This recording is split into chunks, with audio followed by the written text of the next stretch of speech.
Hello everyone, कैसे हो आप सब। क्या आपको पता है कि वेल्स बीटीसी को भर भर के शॉर्ट कर रही हैं।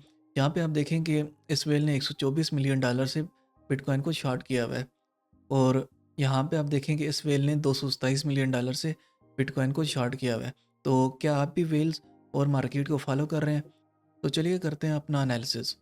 तो यहाँ पे सबसे पहले मैं आपको दिखाता हूँ कि बिटकॉइन ने अपना जो CME गैप है वो अभी तक फिल नहीं किया।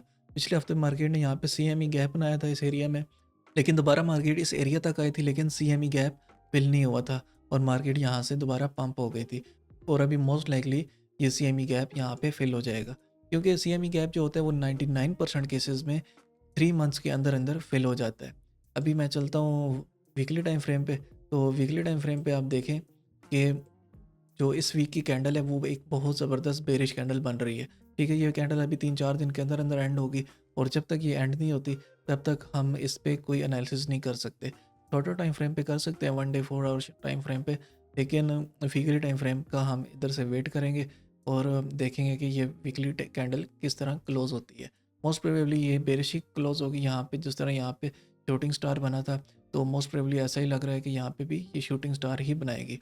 उसी के साथ साथ आप देखें कि ये हमें बेरिश डाइवर्जेंस मिल रही है मैकडी में। यहाँ प्राइस हायर हाई बना रही है इस एरिया में, और मैकडी बना रहा है लोअर हाई। ठीक है, जिसका मतलब ये है कि ये बेरिश डाइवर्जेंस है, और यहाँ पे ये क्रॉसओवर भी इसे कंफर्म कर रहा है।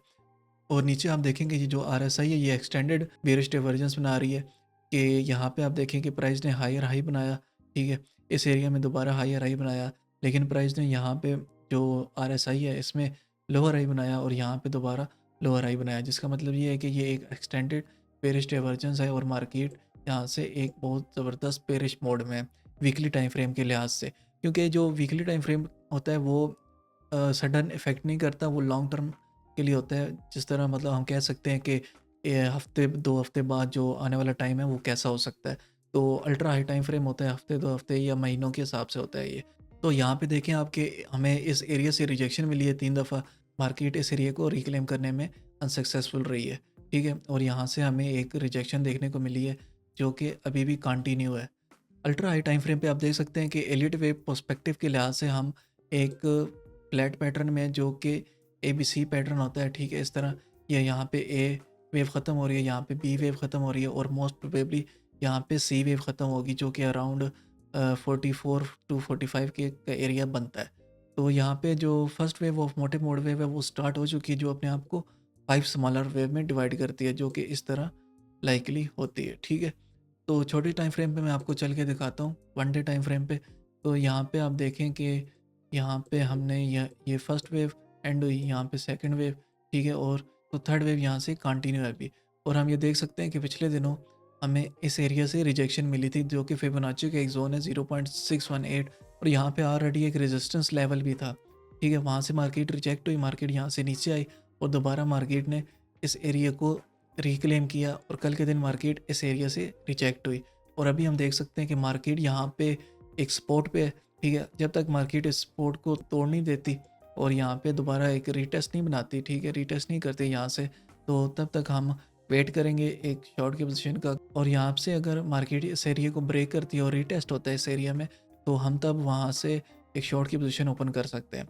इन अपोजिट केस अगर मार्केट यहाँ पे आती है और इस एरिया को रिक्लेम करती है, 1,15,000 या 1,16,000 का एरिया है ये, और यहाँ से अगर मार्केट इस एरिया को ब्रेक करके रीटेस्ट करती है, तो तब हम लॉन्ग की पोजीशन को कंसिडर कर सकते हैं। लेकिन अभी की सिचुएशन के हिसाब से मार्केट अभी बेरिश मोड में है, तो मोस्ट लाइकली मार्केट यहाँ से एक ब्रेकडाउन लेगी और रीटेस्ट करेगी, और मार्केट यहाँ से नीचे आएगी। जिस तरह आप यहाँ पे देखें शॉर्टर टाइम फ्रेम पे, ठीक है, मार्केट यहाँ से अपनी सपोर्ट पे बैठी हुई है। ठीक है, यहाँ से इसने इसे ब्रेक करने की कोशिश की, लेकिन वहाँ से रिजेक्शन मिली इसे, और यहाँ पे अभी बिल्कुल सपोर्ट के एज पे बैठी हुई है मार्केट। और अगर यहाँ से मार्केट इस तरह ब्रेक करती है और रीटेस्ट करती है, तो हमें एक शॉर्ट की पोजीशन का मौका मिलेगा। इन अदर केस जो मैं आपको बता रहा था, उसके लिए मार्केट को यहाँ पे आना पड़ेगा। अगर मार्केट यहाँ पे आती है, जो कि बहुत कम चांसेस हैं कि मार्केट इस एरिया में आए, तो अगर इस एरिया में आती है तो यहाँ से हम लॉन्ग की पोजीशन ओपन कर सकते हैं। ठीक है, तो 1 आवर टाइम फ्रेम पे भी देखें आपके 1 आवर टाइम फ्रेम पे भी मार्केट एक बेरिश मोड में है। यहाँ से मार्केट को एक अच्छी रिजेक्शन मिली है। तो हम अल्ट्रा हाई टाइम फ्रेम के लिहाज से और 1 डे के लिहाज से अभी तक बेरिश मोड में ही है। जब तक ये रिक्लेम नहीं होता एरिया, ठीक है, प्रॉपर यहाँ से रिक्लेम नहीं मिलता, हमें ब्रेकआउट नहीं मिलता, तब तक हम बेरिश मोड में ही हैं और मोस्ट प्रोबेबली चांसेस हैं कि ये एरिया यहाँ से ब्रेकआउट हो जाएगा और यहाँ से हमें रीटेस्ट देखने को मिलेगा। तो जो प्रोफेशनल ट्रेडर होते हैं वो प्रोबेबिलिटीज़ पे काम करते हैं, ठीक है, जिस तरफ की प्रोबेबिलिटी ज़्यादा होती हैं उस तरफ की वो ट्रेड लेते हैं। और प्रोफेशनल ट्रेडर की एक ये निशानी होती है कि वो अपने आप को, जब वो रॉन्ग समझते हैं कि मैं अभी गलत साइड पे जा रहा हूँ, क्योंकि मार्केट तो हमेशा ठीक होती है, मार्केट को आप नहीं कह सकते कि मार्केट गलत डायरेक्शन में जा रही है, मार्केट हमेशा सही डायरेक्शन में जा रही होती है। और जो प्रोफेशनल ट्रेडर होता है वो जब देखता है कि यार मैं अभी यहाँ पे रॉन्ग हो रहा हूँ, जिस एरिया में रॉन्ग हो रहा हूँ, वो वहाँ पे एक मिनिमम स्टॉप लॉस लेके वहाँ से निकल जाता है और जिस तरह मार्केट बिहेव कर रही होती है वो मार्केट के साथ चलता है। तो इस तरह हम ट्रेडिंग में एक सक्सेसफुल अपना कैरियर बना सकते हैं। तो अगर आपको ये वीडियो पसंद आई है तो काइंडली इस वीडियो को लाइक कर दीजिएगा और मेरी आने वाली वीडियोस को देखने के लिए मेरे चैनल को काइंडली सब्सक्राइब कर लीजिएगा। Thank you so much. अल्लाह हाफिज़।